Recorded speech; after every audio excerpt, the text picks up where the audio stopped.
बाबा साहब ने जो काम किए उसमें मुख्य रूप से कर्मचारी राज्य बीमा, जो कर्मचारी को फायदे दिए गए बाबा साहब ने, और वित्त आयोग का गठन, जिस तरह से ये भी बाबा साहब की देन है। और हेल्थ इंश्योरेंस के क्षेत्र में जो हम काम कर रहे हैं वो भी बाबा साहब की देन है।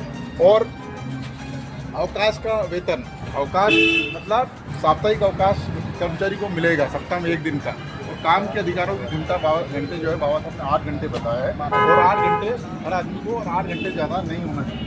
उस तरह से आपको सबसे पहले जिस तरह राजा महाराजाओं के लड़के या लड़की जो है वो राजा महाराजा बनते थे, तो बाबा साहब ने पहली बार जो है वोट का अधिकार दिया, राइट टू वोट।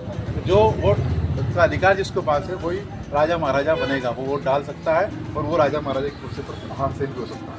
जिस तरह से बाबा साहब ने महार सत्याग्रह और कालाराम सत्याग्रह शुरू किया, और शुरू करने का मतलब ये था कि भारत के अंदर जो है अस्पष्टता का अंत हो, और अस्पष्टता के लिए उन्होंने जो सत्याग्रह किया, उन्होंने जो आंदोलन किया, हमें भी इस तरह से अस्पष्टता का आंदोलन हर जगह करना चाहिए। और ये जब तक आप नहीं करोगे तब तक आपको न्याय नहीं मिलेगा। तो अस्पष्टता की जो विधायिका, कार्यपालिका और न्यायपालिका में आज भी कहीं ना कहीं मौजूद है, किसी आचरण में प्रकट होती है, तो उसके लिए आपको लड़ाई लड़नी पड़ेगी।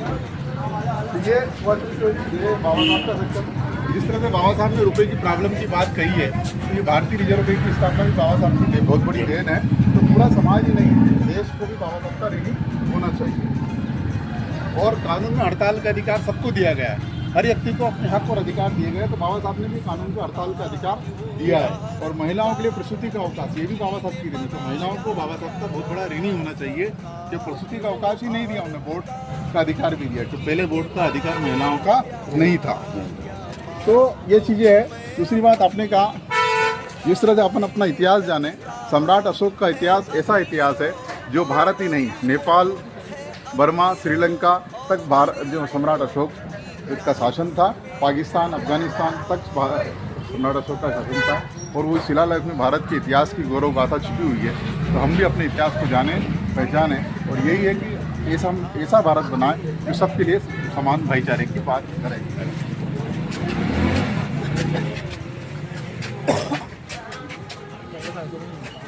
और ये हमारे भारत के संविधान के उद्देश्य का है, जो भारत की आत्मा है। मतलब भारत की आत्मा के साथ ही मन चंगा तो कटौती में गंगा, मतलब व्यक्ति के मन जो है उसका पूरी तरह से शुद्ध होना चाहिए। और जब तक शुद्ध नहीं हो तब तक ये लड़ाई बराबर जारी रहना चाहिए। और इस तरह से हम भारत के लोग भारत के हक और अधिकारों के लिए, तो इक्वलिटी के लिए, स्वच्छता के लिए, बंधुता के लिए और न्याय के लिए हम लगातार अपने हक और अधिकारों के लिए लड़ाई लड़ते रहेंगे। जिस तरह से बाबा साहब की लड़ाई, यही हमारा है। मतलब हमारा कोई हिंदू धर्म नहीं, मुस्लिम धर्म नहीं, सिख धर्म नहीं, ईसाई धर्म नहीं, हमारा एक ही धर्म है, वो है संविधान धर्म, जिससे देश की विधायिका चलती है, कार्यपालिका चलती है और देश की न्यायपालिका चलती है। तो संविधान धर्म हमारा, यही हमारा मानव धर्म है।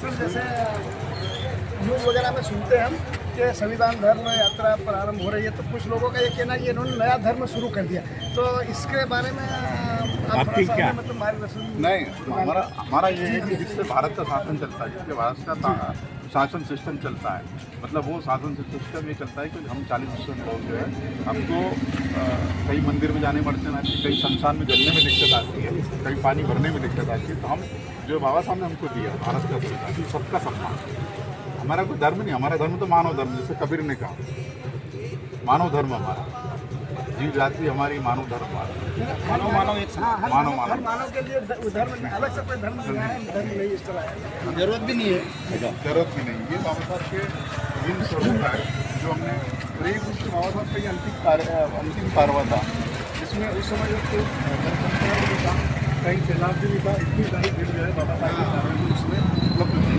और ये पेपर और मीडिया जो भारत के महत्वपूर्ण हथियार है, जो लोकनायक बाबा साहब की पत्रिका भविष्य भारत, और ये बाबा साहब ने टैक्स की, और 24 सितंबर 1929 दो वोट का अधिकार, आपको हमारा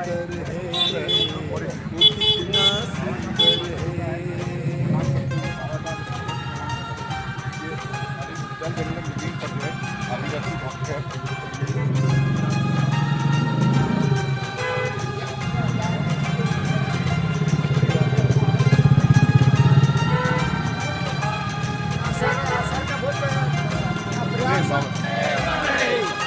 चांद रहेगा, बाबा तेरा नाम रहेगा, बाबा तेरा नाम रहेगा।